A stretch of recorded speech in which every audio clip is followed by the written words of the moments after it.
Tu l'as sûrement remarqué, aujourd'hui, construire une vraie relation amoureuse devient un parcours du combattant. On parle d'amour comme d'un rêve. On rêve de profondeur, on rêve d'authenticité, mais on n'y arrive plus. Tout n'est qu'éphémère et superficialité. Alors comment en est-on arrivé là et pourquoi les relations amoureuses sont si compliquées aujourd'hui ? Simplement parce qu'on est piégé dans un système qui nous pousse exactement à faire l'inverse, à ne pas créer de profondeur et à rester dans une espèce de climat superficiel.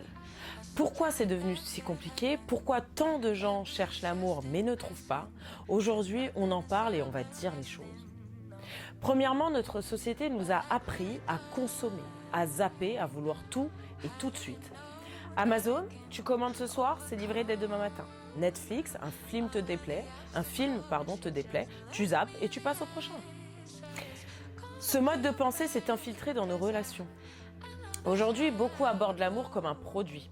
Si ça ne me convient pas parfaitement, je passe au suivant. Si ça demande trop d'efforts, je zappe. Le fameux swipe.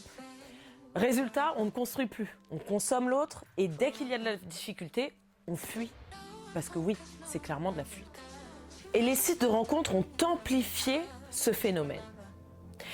Avant, tu rencontrais quelqu'un, tu apprenais à le connaître, tu t'engageais. Aujourd'hui, qu'est-ce qui se passe ? Tout simplement, tu vas sur une appli, 10 000 profils et tu swipes pour passer à un autre potentiel. Le problème, c'est que ce sentiment d'abondance crée une illusion. On croit qu'il y a toujours mieux ailleurs. Et donc, dès que l'autre montre une faille, une humanité, un défaut, on fuit, on ne s'engage plus, on n'accepte plus l'imperfection. Or, l'amour, le vrai, se construit avec les imperfections de l'autre. Et non pas contre elle, parce qu'on a tous des défauts. Et on n'aura jamais une personne qui correspondra en tout point à nos attentes. Ensuite, on a la peur de l'engagement, qui est devenue finalement la norme. On ne nous apprend plus à nous engager.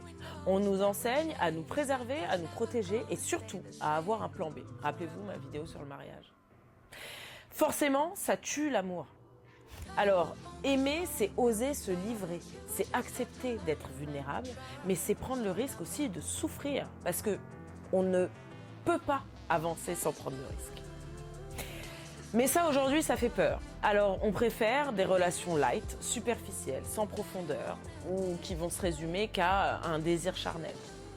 Ensuite, autre cas de figure que j'ai pu identifier, c'est le culte de l'ego et de l'image. On est souvent piégé dans l'ère de l'image. Vous voyez, Instagram, TikTok, etc. On voit the perfect couple goals, n'est-ce pas ? Avec un accent magnifique.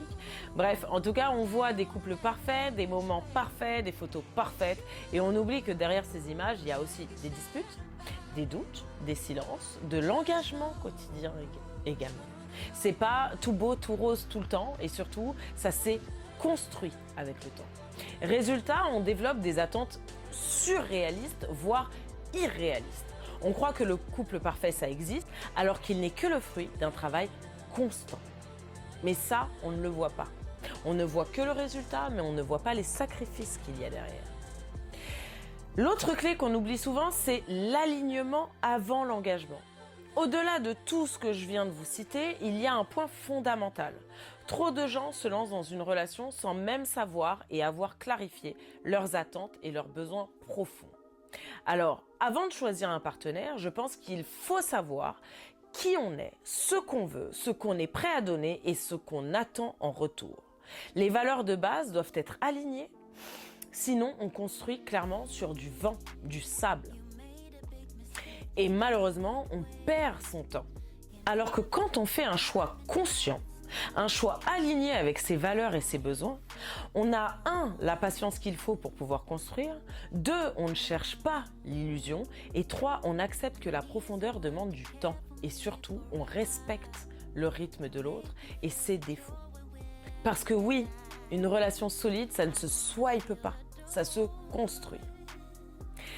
Alors oui, des relations amoureuses sont devenues plus compliquées aujourd'hui, mais pas parce que l'amour est devenu plus rare, parce qu'on a été piégé par un système qui nous pousse à consommer au lieu de construire. Alors si tu veux une vraie relation, 1, clarifie tes attentes et tes besoins.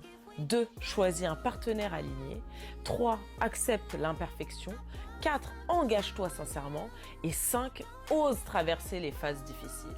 Parce que l'amour, le vrai, ce n'est pas trouver la personne parfaite, mais c'est de choisir chaque jour de construire avec la personne choisie, tout simplement.